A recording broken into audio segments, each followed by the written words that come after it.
Tell me if you've ever been in this scenario. Your friend calls you up and says, everyone's going out for dinner, and they ask if you want to come. That sounds fun, right? And you don't want to miss out. So you do some quick mental math. Last time you checked, you had about $1,000 in your checking account. You feel like you can easily afford a $50 dinner with your friends or a night out. So you go and you have fun. Well, what's the problem? Well, later that week, you realize that you forgot that over the next few weeks, you have your rent, your car payment, your insurance, and your utilities all being automatically withdrawn from that account. That $1,000 that you had suddenly isn't so much. It's barely enough to get by. And what if you had other financial goals that you wanted to work towards as well?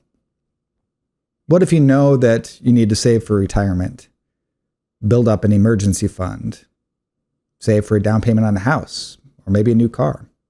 Well, now your budget is spent down to zero, and you have nothing left to save. This is how people get trapped in a cycle of living paycheck to paycheck. It's often not the case that they don't make enough. It's that they don't have systems in place to save. They just try to save whatever is left over after their monthly spending. But when spending is based off vibes and quick mental math, it's really easy to accidentally overspend. In the moment, we don't like saying no to ourselves or to our friends. And it takes way too much effort to slow down and actually do the math on upcoming expenses. And it takes way too much willpower to choose your future self over your current self in that moment. So how do you fix it? Well, it might surprise you how simple it is. You just flip the order. You pay yourself first. What does that mean? Well, you automate your savings. So as soon as you get your paycheck, you have specific dollar amounts that you automatically transfer into different accounts for different savings goals. Here's kind of what mine looks like. When I worked at Schwab, money went first automatically into my 401k, more than enough to get the full employer match. Then I put money into a Roth IRA, then into two joint accounts, one with a money market fund for emergencies and one with long-term investments for longer to intermediate term goals. And then we have a joint travel account where we save for trips. And then the remaining money gets split into checking accounts, one for bills and one for fun money. What do you notice? Well, I'm saving for long-term goals like retirement, short-term goals like an emergency fund, and intermediate term goals, money I might need before retirement age, but still a ways off in the future. And pay attention to the fact that we have a travel fund. Saving isn't about denying yourself. It's about prioritizing the things that you value. And we make sure to prioritize travel. Now, this is a complex web. Yours doesn't have to be. It doesn't have to look just like this. It might just be an automatic deduction from your salary to go to your workplace 401k, and then an automatic transfer into a savings account for an emergency fund. That might be all that you need. It's really up to you. We'll have another video on choosing your specific savings goals and the amounts that you want to put into each one. It's going to vary a lot depending on your values and your priorities for your life. But this is the general framework, just about automatic transfers. Well, why does it work? Well, there's some interesting psychology that happens when you do this. And I'll use an analogy to help explain it. Do you remember in physics class, you were taught that gas expands to fill the volume of whatever container you put it in. Your spending works the same way. If you throw all of your money into one checking account, then when you look at that fat balance, you're not going to feel constrained.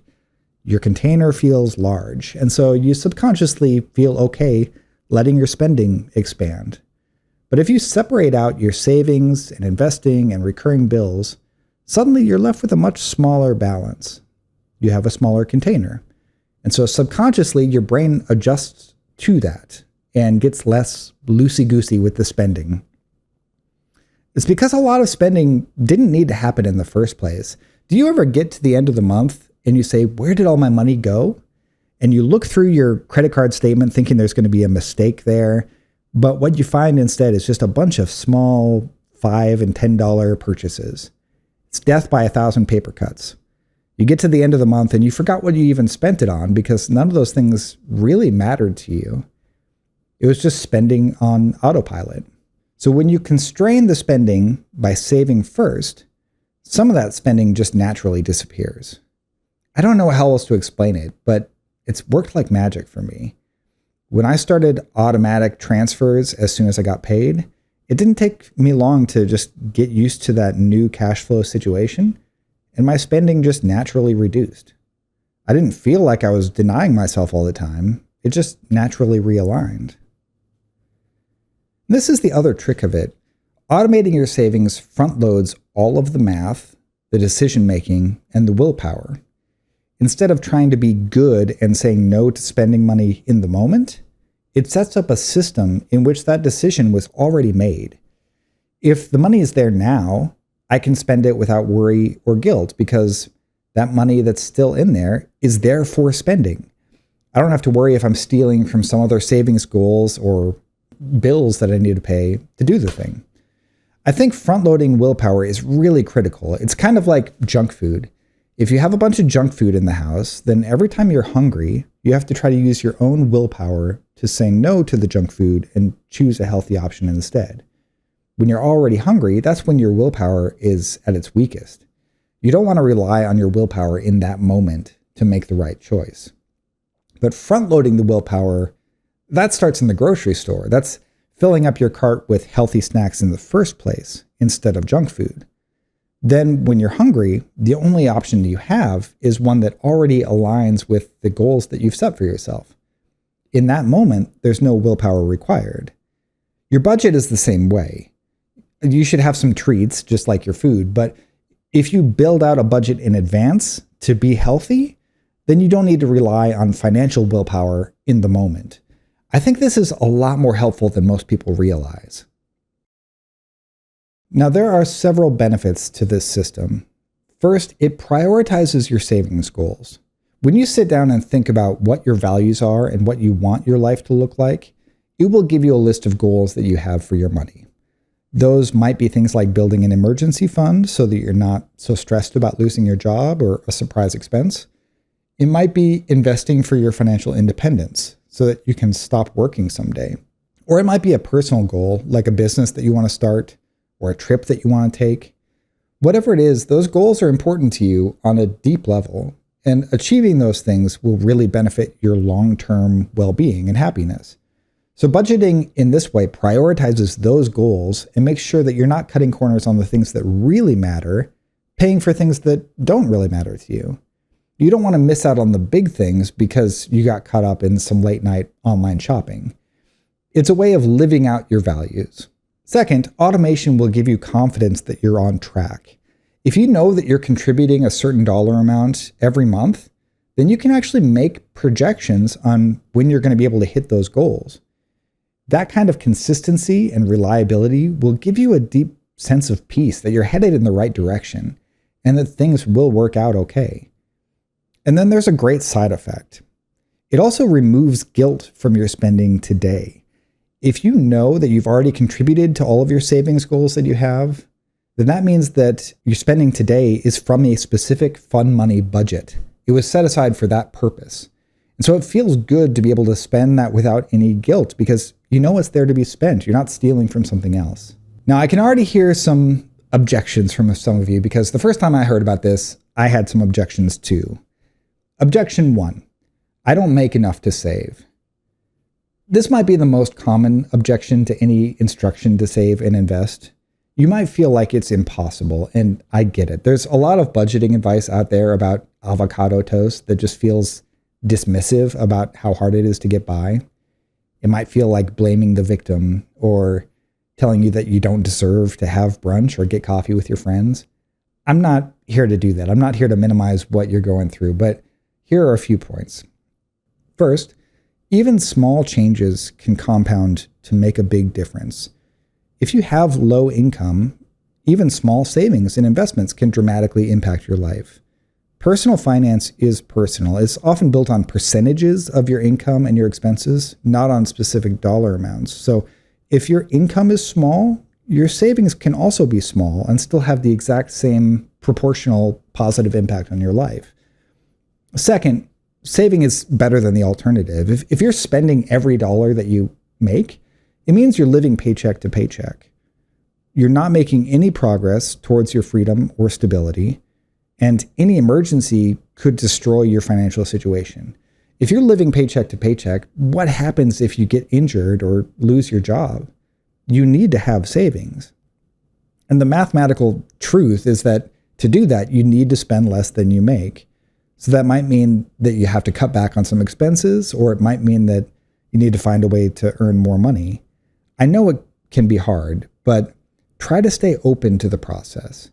If your gut reaction is to say, I can't do it, try instead to ask yourself, how could I do it? I promise you'll find a better outcome with that mindset. Objection 2. What if you pay yourself too much and you run out of money that you need during the month?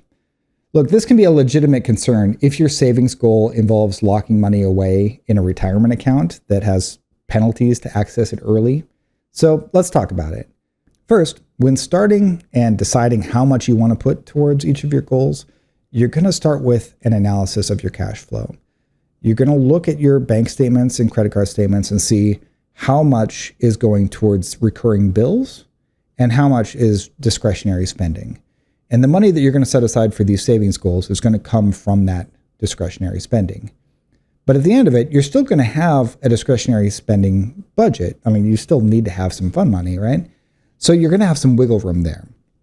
But I'd also hold off on putting too much into retirement accounts until you have an adequate emergency fund. That'll make you feel a lot safer about locking money away for a while for retirement, because with an emergency fund, you'll be able to handle things that pop up.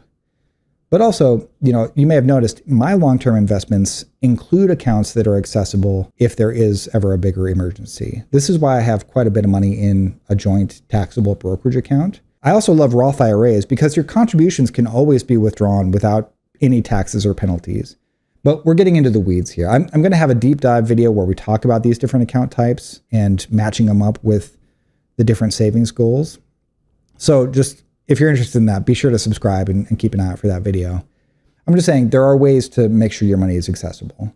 The next tip I'd have is to start small if you don't know how much you can do. You don't want to set yourself up to get jammed up. You might want to save $500 a month towards retirement, but if you're not sure you can do it, start with 50. And once that starts to feel normal and comfortable, move it up to 100. You don't have to do it all at once. And once you get these systems in place, you'll start to feel the benefits. Objection 3. I don't want to be on a strict budget. Me neither. I kept trying to use budget tracking apps or spreadsheets, and they never worked for me. They might be great for some people, but to me, they always felt like too much work to maintain and too much willpower to stick to. This is a problem because willpower and mental math are exactly the two problems that I'm trying to solve for with my budget, so they never really worked for me. But if you hate budgets like me, I'd really encourage you just to try flipping it around and paying yourself first. For me, it feels a lot more free because I'm not tracking every dollar. It's pre-tracked, and I'm just spending from the available balance in my spending account, so it feels a lot less rigid. Objection 4. Life is short, and I just want to enjoy my life now. I'm going to do a whole video on this because I think most people get this wrong. Life is short, and that's why I care so much about personal finance. Life is short, so I don't want to spend my whole life working a job to pay for mindless spending on stuff that I don't need. I want to be intentional about my spending so that I can take trips that I can remember forever and spend time with the people I love and work on work that I find meaningful instead of being stuck in a job that I hate. I swear to you that saving and investing will increase the quality of your life, not reduce it. It really gets down to a question of what actually makes a good life. And I've already posted one video on that topic, which you can go see here. But I'm sure I'm going to make more about it because this topic is so important. Now, if you have any more objections, put them down in the comments. I would love to talk to you about it. But if you're excited to give it a try, here's how we do it. So in short, you make financial goals, you set up recurring transfers into savings accounts or investment accounts or retirement accounts for the purpose of building towards those goals. Then the remaining money you have, you split into two accounts. One checking account for bills so that you can always have funds on hand to pay for recurring expenses like rent or insurance that come out automatically. And then the rest goes into a discretionary fund money account. And that is the account that you can spend from without any guilt. Because by the time the money is in that account, you know everything else is covered. You know that a late night online shopping spree won't derail your savings goals or your ability to pay your bills. Simple enough, right? But it does lead to some deeper questions. So this is going to be just the start of a series of videos that will talk about how to make financial goals that fit your life, how you should invest towards those goals, and what kind of accounts and investments you should choose for the different types of goals, because different goals are definitely going to have different requirements, different tools you use for them. So please subscribe, stay tuned for more in-depth how-to videos that I'll be posting onto this playlist. But in the meantime, what has your experience with budgeting been? Do you automate your savings? Do you have any objections that I didn't address that I can address in a future video? As always, this channel is driven by your questions, so please leave a comment or send me an email at the email address in the description, and I'll do my best to answer your questions in future videos. I don't know what else to say. Telling you guys.